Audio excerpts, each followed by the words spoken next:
Rest review, BNA, Studio Trigger. I was prepared. I was like, man, gotta get my kill suit on, get my best girl outfit on, right? And then switch into my next best girl outfit. Oh my god, I love the shirt.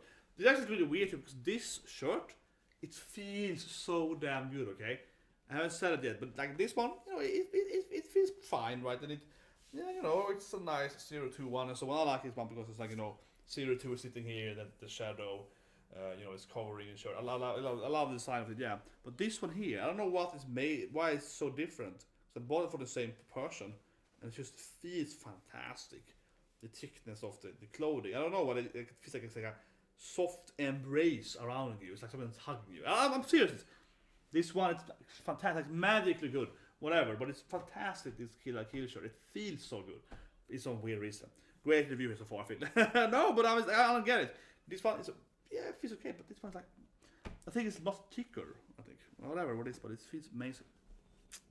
BNA then, next Studio Trigger saving the anime, right?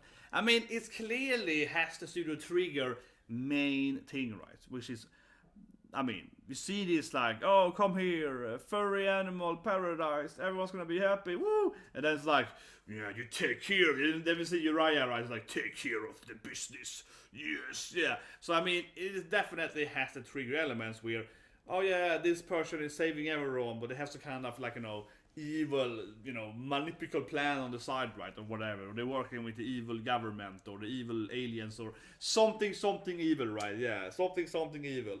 That is definitely happening here, right? So it definitely, again, is a Studio Trigger anime. Every damn time, Trigger. Every damn time. I mean, I don't want to spoil the other show. I mean, I assume you've seen other Trigger shows, but like Promare, same thing, right? Definitely same thing there. Yeah, a lot. It's a Trigger. I mean, Darling in France. Darling in France is like Eureka 7, so a lot so, yeah. So that's the same general plotline, right? Evil government and so on. But I say this way, in Darling in France though, in my good old Darling in France, it is very, very obvious that the government is evil. I would say that, yeah, Darling in France, like, the government, the robot guys, whatever they are, they're so evil. Everyone's living in this kind of weird plans. Yeah, I mean, they're obviously evil, right? It's incredibly obvious. But here as well, when I saw her, I was like, vampire? Yeah, when I saw her, I was like, when I saw her watching the TV, right, or no, the phone. Sorry, the phone. Watching on her phone, right, during on the bus ride, and I was like, oh yeah, she's watching some kind of like vampire or something. I mean, that person there clearly is gonna be one of the evil leaders, right, from this, like having this view of being, the savior, right, of the furries, the savior of the BNA people, yeah, or whatever, right. And that is like, but this probably is a kind of evil plot to harness the power to create monsters or take over the planet, and then fight aliens or something. yeah, and then to fight the evil furry aliens or something like that. Like, I think I've seen this before, yeah. So it has the classic, right, trigger, how to say it, premise, the back, the backstory there. Otherwise, clearly this episode, this anime is more about, I guess, relationships, species issues, right? With people being like, no, we hate you first. It reminded me a lot of the classic X-Men storylines. If you ever read X-Men, I suppose X-Men 2 and so on, in the classic like mutant haters, right? Yeah, I mean, the people that like Striker and so on, right? Yeah, Task and those guys, yeah, Whatever Task and so on. And I guess like Bastion, I guess it's like Sentinel, but yeah, the whole Sentinels and that stuff, hunting mutants because they are the next form of humanity, right? Yeah, felt a lot like that. Yeah, it's like furry hunters going on crossbows shooting furries because they hate them. They're just transforming into this thing. So yeah, definitely thing, right? The main character though, she was born as a human, right? Or I guess as a furry then, but maybe with furry DNA. Maybe she was changed actually. That's interesting because it feels like the older furries are kind of like, they're like born as furries, maybe, yeah. But she was like very, very human, right? And then she has now this, tanuki furry form. So she has been transformed, maybe, right? Maybe she is actually a furry. I mean, in that, like the other guys. You know what I mean? Maybe she's like actually, someone tech transformed her. I mean, I can see that one of the plot lines is gonna be that one of the evil leaders has like furry transformation power or something, trying to harness the born furry power to make more furries or something. Yeah, like killing bites. Yeah, killing bites time. Yeah, something like that. I could see it happening. But clearly, the main character has some powers, right? She can transform her tail. She's probably the strongest fighter, but she's a very nice person. And I like that immediately in the episode because she saves in. She's trying to avoid fighting, right? She wants to believe in human and furry love, right? Yeah, believing in I'll say it, peace between the species and so on. But also, of course, trying to save the old goat man and so on. So she's a nice girl, right? Nice person, of course. Episode 1 immediately gives us that feeling that she's not just nice, she's more idealistic, she's naive, I guess, a little bit, a nice person and so on. So it's just typical, a good setting of similar to like Akko, right? Yeah, like she believes in everyone. She's like, yeah, she's like, yeah, we can all work together. You wolf guy, you half guy, we can be friends. She's more like that, right? Definitely, a typical, I would say, more Genki trigger girl, right? Where of course Zero 2 is more, more depressed, right? And and Kill la Kill they're more fighters, right? But still get a Genki, I suppose. But this main character here, definitely I would say more similar to, I guess, Akko again, one of my absolute favorite girls ever, right? Yeah, Akko-chan, which is super Genki, believes in heart of everyone, right? Magic and showmanship, and she wants everyone to be happy, peace and so on. Yeah, this girl also, I think, similar to that, trying to more evade the evil humans and actually hurting them and so on, right? And of course, in the end, they're trying to save these traitors, right, from the angry wolfman, right, to speak. So clearly, she's that main character, right? And obviously these two main characters are gonna work together, right, to have a lot of drama together. And he's a much more like gritty and hard, like, yeah, I wanna kill them all, I wanna punish them, right? So they're clearly very different. Yeah, she is again idealistic, naive, a nice person, Genki girl.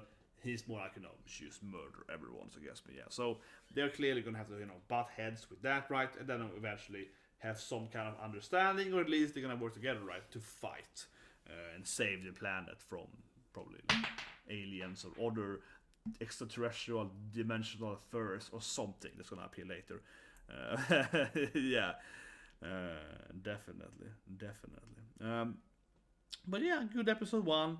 I love the design of many characters. I love the lion design. And the lion was standing there with the big, the guy, all the ammo and shotgun. I was like, man, shotgun lion, he looks badass. And they can all transform, and yeah, a lot of stuff happening there. Very action-packed episode 1. Yeah, definitely. Immediately, episode 1 showed you that, okay, they're gonna have like, episode 1 immediately, how to say it, they showed you immediately that, okay, we're gonna have like, how to say it, first, it's gonna be issues between species, right, human hating them, and the first one, right, that's gonna be one main thing. That was immediately shown there, I like that. And then when we see the main characters sneaking on the bus, right, and thinking, yeah, okay, it's peaceful, so you go over there, bam, someone shoots her. Yeah, I love this scene. Yeah, someone shoots her phone right with the crossbow. I think that scene was really powerful. It's a great scene, really. So I can find it here. That was a very good scene, I feel. Yeah, this in here. Yeah, there we go. This scene I think was fantastic, really, because you see her, relaxing and so on. Yeah, and you're like, bam! But then I shot your phone. Yeah, I was like, whoa! And then immediately the episode starts. Right? So I think that was a very good part there of the episode. So yeah, overall, definitely a great start. Very action-packed episode 1, and yeah, I like it. I definitely like it a lot. It's a bit interesting having to follow, of course, it's Studio Trigger. So I mean, like, yeah, who am I kidding? I'm gonna love it. I'm gonna be like, Studio Trigger, anime, furry time. But as I mentioned in the reaction in the beginning, or before the reaction, I think it's interesting though, really is how, goddamn, it's so much furry stuff. I mean, I don't mind, I don't mind down here, right? But no, it's like, it is kind of interesting, I think, from like a meta standpoint that we had Beastars, Kevin Mitchell again, right? Winter in the fall, and now in the winter we have Gakue in specific views and so on, and now we have this thing. So it used to be, very rare to have, I guess, monster girls are not rare, but now I feel like it's very a lot of furry focus here. But this anime, though, of course, is different than, for example, Beastars, where everyone is just a beast, right? In Beastars, it's more about, I say it, the meat eaters, right, versus the grass eaters, right, the herbivores. It's kind of more, it's more carnivore versus those people. Yeah, it's more like that, right, in Beastars. Here is then more the classic, right, the humans, and then it's the beast, the furries, right, and the human hates them, right, or at least some of the human hates them, yeah. This anime is more, the different, right. There's a lot of humans out there, and they are, haunted, and there are very few furries, right. So again, I think it definitely mainly reminded me, from a premise-wise, right, again of X-Men, right, yeah, of the mutant hunter, so on. Very similar to me. So a lot of the ideas and aspects of the classic, like old school X-Men stuff, especially X-Men in the 80s, I would say. Very much giving me those X-Men Marvel vibes for sure. But there was much focus on the Sentinels and the Order again, and the mutant hunters, right, and the religious groups and so on, right, in X-Men that really wants to, like, purify the human race and killing all the, it really reminds me of those people. And then also, we see later on, we also have those other first, right, that are working with humans, right, and that's also typical, that, they get paid, and they sell their own, people for the money, and that kind of drama, right, definitely there. So I like episode 1, a very strong episode 1, I feel. Again, I think as soon as the bolt hits the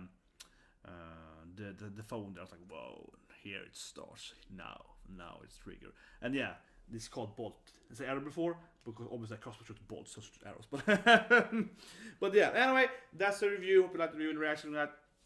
I'll upload into different videos here, and then we're gonna react to, hopefully we get episode 1 to 5 right, react to that, and then I'll do another review, I think, about just like the episode 1 to 6 or episode 1 to, I guess more to the 5, but still, the whole deal, right. And then again, we're gonna have to wait for 7 weeks, I guess, on that to get the next episode 7 probably. So anyway, see you guys. Like us, of course, today we have also in-space reviewers, right? So ready for that. That's up in a few hours from now. And we're gonna play some Neo 2 while waiting for the anime. So see you guys and have a great day.